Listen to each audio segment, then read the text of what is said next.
Hello people, welcome back to our channel అప్పు talks. ఈరోజు video వచ్చేసి పప్పు అండి. సో ఇదైతే కందిపప్పు, కానీ టేస్ట్ అయితే చాలా బాగుంటుందండి. అచ్చం పెసరపప్పు లానే ఉంటుంది. సో ఒకసారి అయితే ఇలా ట్రై చేయండి. సో ఇదైతే మామిడికాయ పప్పు అండి. మామిడికాయలతో కందిపప్పు అయితే చేశాను. చాలా టేస్టీగా ఉంటుంది. అండ్ ఇవేంటంటే మామిడికాయ వరుగులండి. సో ఇవి ఎలా చేస్తారు అని అనేది ఫుల్ డీటెయిల్ అయితే మన ఛానల్లో నేనైతే వీడియో అప్లోడ్ చేశాను. అండ్ ఎవరికైనా కావాలి అనుకుంటే మాత్రం నేను ఇక్కడ నా నేమ్ కింద డిస్క్రిప్షన్లో లింక్ అయితే ఇస్తాను. ఇంట్రెస్ట్ ఉంటే వెళ్ళి చూడండి. అండ్ ఎలా ఉందో కామెంట్ అయితే చేయండి. అండ్ మీకైతే ఇది యూజ్ఫుల్ అని అనుకుంటున్నాను. మామిడికాయను మనం సమ్మర్లోనే కాదు ఎప్పుడైనా సరే ఎంజాయ్ చేయొచ్చండి. అందుకోసమని నేను ఈ వీడియో మీకోసమని అయితే పెట్టాను. సరే వీడియోలోకి వెళ్ళిపోదాం.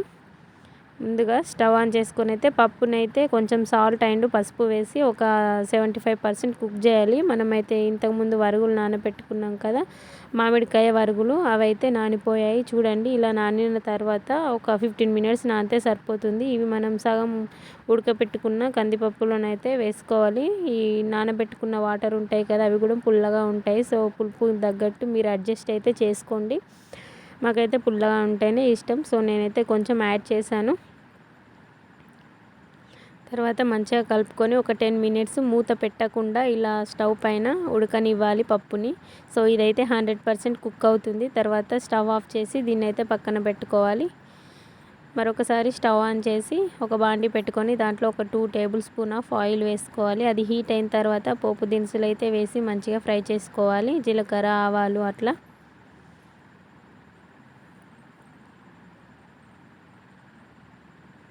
ఇవైతే మంచిగా ఫ్రై అయిన తర్వాత దీంట్లో సన్నగా చిన్నగా కట్ చేసుకున్న ఉల్లికాడలు వేసుకోవాలి. ఉల్లాకు వేసుకున్న తర్వాత మంచిగా కలుపుకోవాలి. ఒక మీడియం సైజ్ ఆనియన్ని ఇలా కట్ చేసుకొని అది కూడా దీంట్లో వేసుకోవాలి. ఇది మంచిగా ఫ్రై అవ్వనివ్వాలి. ఇలా ఫ్రై అవుతున్నప్పుడు దీంట్లో ఒక 1/2 టీ స్పూన్ మెంతి పొడి అయితే వేసుకోవాలి. నేనైతే మెంతి పొడి కంపల్సరీ అన్ని కూరలలో వాడతాను. నా ఛానల్ని మీరు అబ్జర్వ్ చేస్తూ ఉన్నట్లయితే మీకైతే కనిపిస్తుంది ప్రతి వీడియోలో మెంతి పొడి అయితే కంపల్సరీ వేస్తాను నేను. సో మెంతి పొడి కూడా మంచిగా ఫ్రై అయిన తర్వాత దాంట్లో మనం కావాల్సినంత పసుపు వేసుకోవాలి. మనం ఆల్రెడీ పప్పు ఉడకబెట్టేటప్పుడు దాంట్లో వేసాం కాబట్టి చూసుకొని అడ్జస్ట్ చేసుకోవాలి. ఎక్కువ అయితే పసుపు స్మెల్ వస్తుంది. సో ఇలా వేసుకోవాలి. వేసుకున్న తర్వాత మనం ఇందాక ఉడికించి పక్కకు పెట్టుకున్న పప్పు కూడా దీంట్లో యాడ్ చేసుకోవాలి, మామిడికాయ పప్పు. సో దీన్ని అయితే మంచిగా కలుపుకోవాలి. ఇప్పుడేనండి తగినంత కారం కూడా వేసుకోవాలి పప్పులో. నేనైతే 2.5 వేసాను స్పూన్స్. సో తర్వాత కొత్తిమీర పొడి వేయించి పౌడర్ చేసుకుంటాం కదా, సో అది కూడా వేసాను. అండ్ సాల్ట్ తగినంత వేసుకున్నాను. ఫస్ట్ ఆల్రెడీ పప్పులో వేసాం కాబట్టి చూసుకుంటూ అడ్జస్ట్ చేసుకోవాలి కారం, ఉప్పు. ఇప్పుడే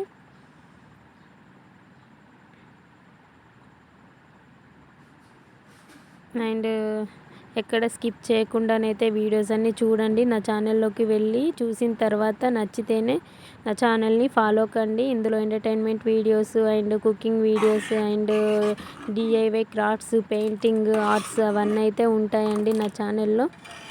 ఒకసారి అయితే అన్నీ చెక్ చేయండి వీడియోస్. నచ్చితేనే ఫాలో కండి అండ్ సబ్స్క్రైబ్ చేసుకోండి ఫ్రెండ్స్.